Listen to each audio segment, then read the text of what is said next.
let's go fishing. I'm on a mission.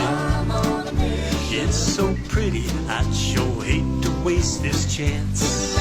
We'll find a shady little spot, not too cool, not too high, perfect for a little fishing.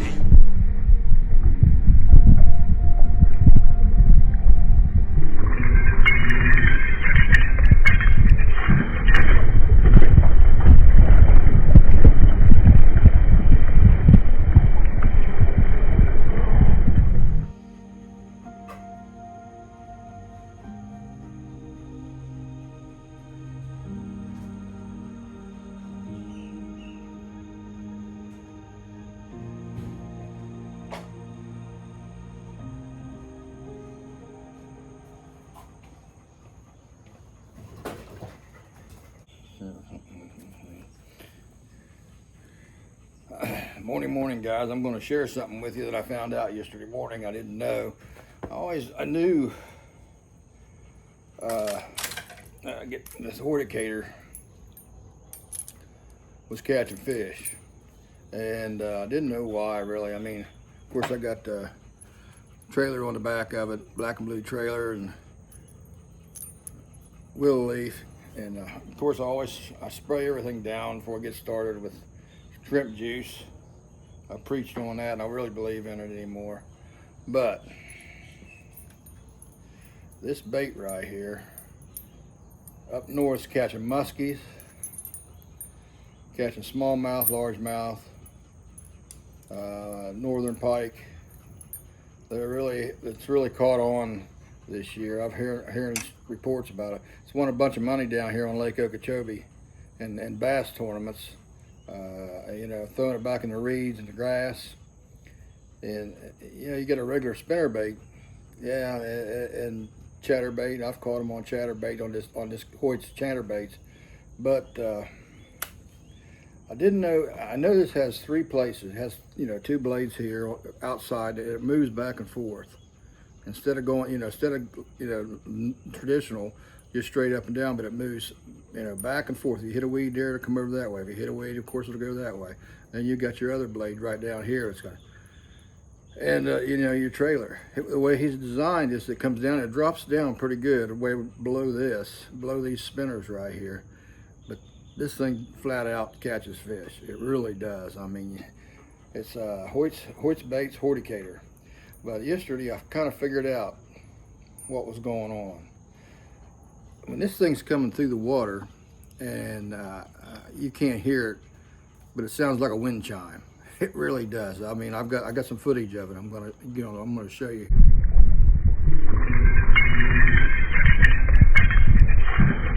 Here in a minute, but it sounds like it's just banging, clanging, ding-a-ling. You think, well, that'd scare the fish. No, it must sound like a school of shad or a school bluegill plopping on something. That's why this thing catches so many fish. It's really amazing, to tell you the truth. This is as far as baits goes, this is probably this is right there with the Cinco and Whopper Plopper as new baits coming out. This guy's he really got something going on here with this design. And every one of them he makes handmade himself. Like I've said before, he's been doing it for 50 years. I mean, he's been making baits for 50 years there in his shop. And but they're, like I said, up north, they've been winning tournaments on that for a couple years now. But if you get a chance, you need to get one of them and try it. I tell you where it really shines is in real thick cover, like grass or in trees. You know, pulling it through trees, and it comes through there good.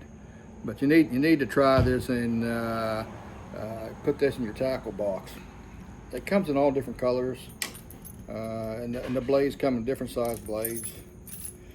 They come in also, this is another color. I didn't even try it yesterday morning, but I was catching so many on that one. I didn't want to switch out, but this comes in white and chartreuse, and it comes in blue, it comes in that, but then and it comes in different blades, you know. And of course, you know me, if I'm doing the white thing, I'm always dipping in chartreuse. I like a little chartreuse on that white. But yeah, this is catching baits, and I'll show you here in a minute why.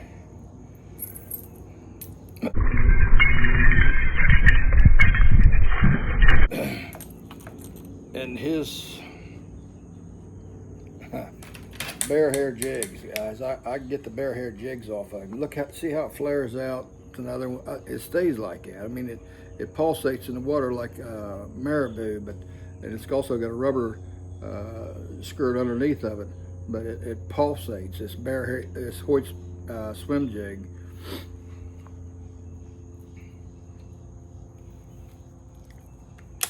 These are baits that I in the summertime, especially summertime, that I swear by. I mean, they catch a lot of fish, and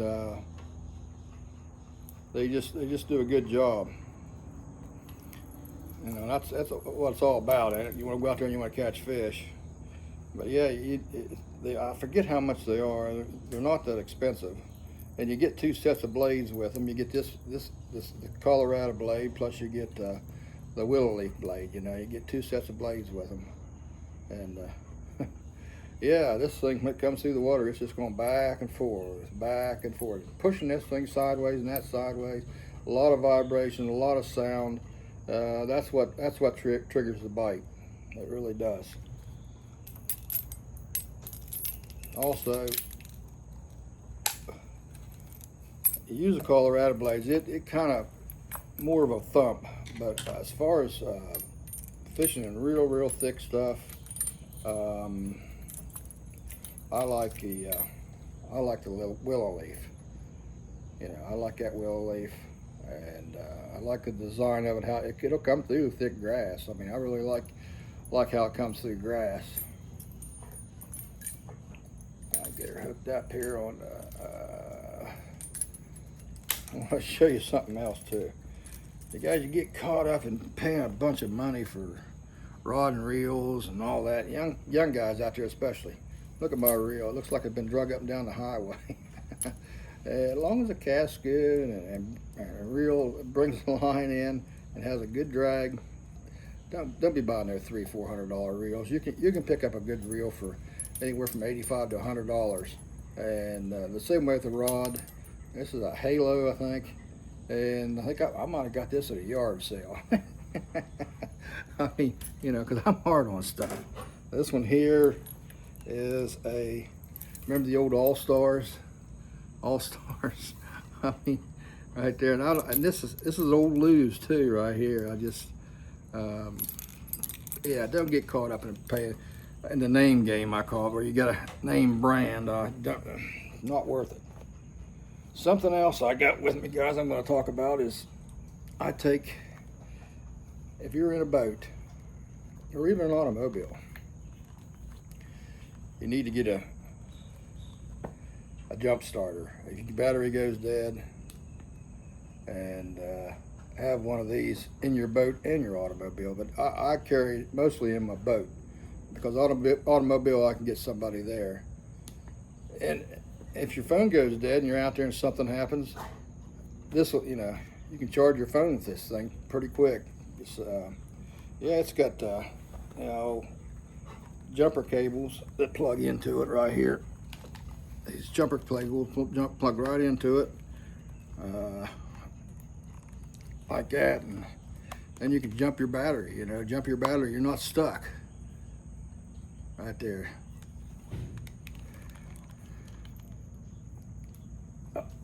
Also, guys, I got a push pole. I've had it for a good while. I put a push pole in my boat because of, now mine's aluminum. I can shove it off. Now fiberglass, you have a hard time shoving it off a sandbank, or because the water's still only 11 foot, a little over 11 foot, even though a little bit of rain we've had here on Lake Okeechobee. But the fish are really hitting. I mean, you go out there right a half hour before daylight and go into the grass, or you go up along the river or along the reeds, throw a frog, I always start out with a YTCATER, and then I might switch over to a frog, or then I'll start, you know, when it gets really hot and they really pull back in the real thick stuff, I'll start flipping that bear hair jig in the grass and this will catch big fish too. You know what I'm saying? Not jigging or flipping is not one of my favorite things to do, but if you're out there just to catch a big fish, right there, and the frog, throw a frog.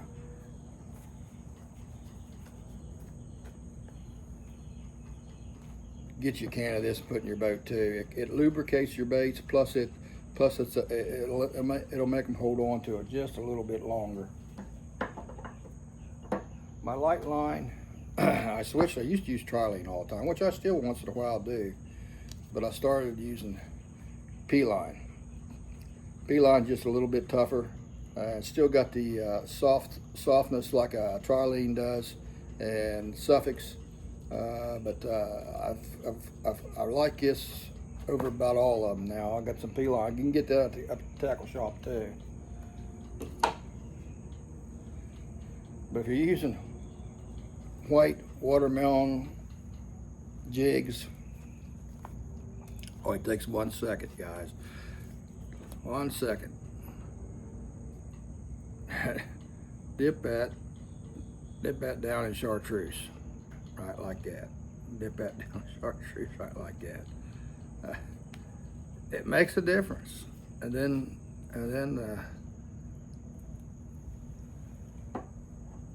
you know, spray it down with shrimp juice, guys. And spray it down with shrimp juice. And that's just a deadly combination right there too. Especially if you're flipping in the thick stuff. You can go any from a quarter up to a ½ ounce. Or 1¾ ounce to flip it in there if it's really thick. But right now in Okeechobee, there's nothing really thick because there's no grass. I mean, there's some reeds, but yeah, there's nothing really thick. But that catches fish. Again, getting back to the HOYT. You listen here in a minute. I'm going to put it on here after I finish with this, and you can hear it coming through the water. I mean, I had a microphone. It was behind me. Okay, it was behind me in the boat, and it was picking up the noise from this HOYT.